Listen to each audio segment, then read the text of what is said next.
हवा में उड़ते और पानी में तैरते हुए घर सुनने में ही कितना अजीब, हैरानकुन और नामुमकिन लगता है। लेकिन अगर ये कहा जाए कि ये सच है और ऐसे घर तमीर हो चुके हैं तो शायद आप यकीन ना करें, लेकिन ऐसा हो चुका है। जापानी जो अपनी टेक्नोलॉजी में सबसे आगे हैं, माजी में बहुत बड़े बड़े हादसों के बावजूद जापान की टेक्नोलॉजी को कोई मात नहीं दे सका, अब भी तरक्की की दौड़ में सबसे आगे हैं। इस वक्त जापान को दरपेश मसलों में सबसे बड़ा मसला जल्जले हैं, क्योंकि जुग्राफियाई तौर पर ऐसी लोकेशन पर मौजूद है जहां जल्जले बहुत ज्यादा आते हैं, और इसको हल करने के लिए जापान ने फ्लोटिंग हाउसेस टेक्नोलॉजी को मुतारिफ करवाया है। लेकिन ये तैरते घर कैसे काम करते हैं, क्या ये वाकई रहने के लिए महफूज हैं, और क्या ये मुस्तकबिल में जल्जला ज़दा इलाकों के लिए एक उम्मीद की किरण है?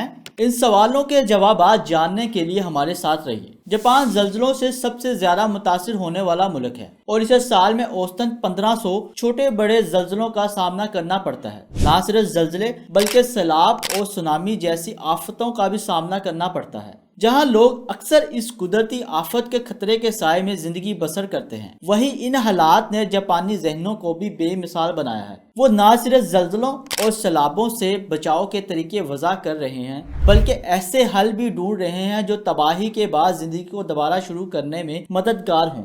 तैरते घर इस जुस्तजू का एक शानदार नतीजा है। तैरते घरों का मकसद इन खतरात से लोगों की हिफाजत करना है। जल्जले की सूरत में ये घर अपने लचकदार पैंदे से कुछ ऊंचाई पर उठ जाते हैं, जिससे वो झटकों से महफूज रहते हैं। फ्लोटिंग हाउसेस प्रोजेक्ट पर मुख्तलिफ कंपनियां काम कर रही हैं, जिसमें से काबिल जिक्र कंपनी का नाम एयर डेंशन कंपनी है। 2021 में एक फ्लोटिंग हाउस की तस्वीर वायरल हुई थी, जिसने लोगों को हैरान कर दिया कि आखिर कैसे ये घर तमीर हो रहे हैं। फिर कंपनी ने इस बात को कंफर्म किया कि वो इस मॉडल पर काफी सालों से काम कर रहे हैं। एयर डेंशन को इस पर काम शुरू करने पर 2015 में अवार्ड भी दिया गया था, और वायरल हुई तस्वीर प्रोजेक्ट की 3D इलस्ट्रेशन थी। अगर बात करें कि ये किस तरह टेक्नोलॉजी को इस्तेमाल करते हुए बनाए जा रहे हैं, तो नाज़रीन, तैरते घर मुख्तलिफ तरीकों से बनाए जा रहे हैं, और कुछ कंपनियां हवा से भरे हुए तकियों यानी कुशन का इस्तेमाल करती हैं, जो जल्जले के दौरान घर को बुलंद कर देती हैं। दूसरी कंपनी ऐसी पटरियां और केबल इस्तेमाल करती हैं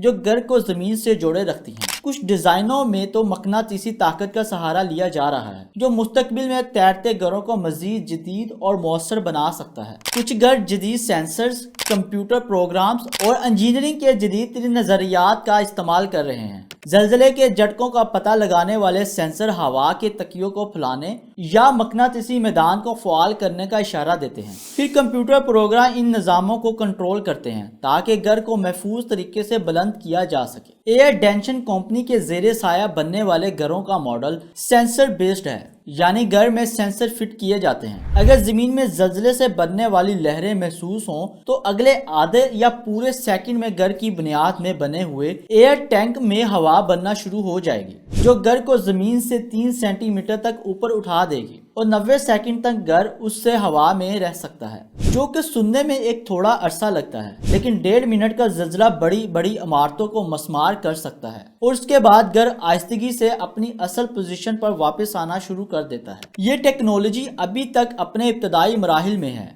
लेकिन इसमें काफ़ी सलाहियत मौजूद है। जापान के अलावा दुनिया के दिगर जल्जलों से मुतासिर होने वाले ममालिक जैसे इंडोनेशिया और फिलिपाइन भी इस टेक्नोलॉजी में दिलचस्पी ले रहे हैं। इब्तदाई मरहले में होने के बावजूद तैरते घर जल्जले और सैलाब से बचाव के लिए उम्मीद अफजा नताइज दे रहे हैं। ताहम इन टेक्नोलॉजियों को मजीद तहकीक और तरक्की की ज़रूरत है ताकि इन्हें वसी पैमाने पर इस्तेमाल किया जा सके। नाज़रीन, ये थी हमारी आज की वीडियो। मैं उम्मीद करता हूँ कि आपको पसंद आई होगी। अपनी राय का इज़हार कमेंट सेक्शन में ज़रूर कीजिएगा। आपके साथ मुलाकात होगी अगली वीडियो में। तब तक के लिए अपना बहुत ज़्यादा ख्याल रखिएगा।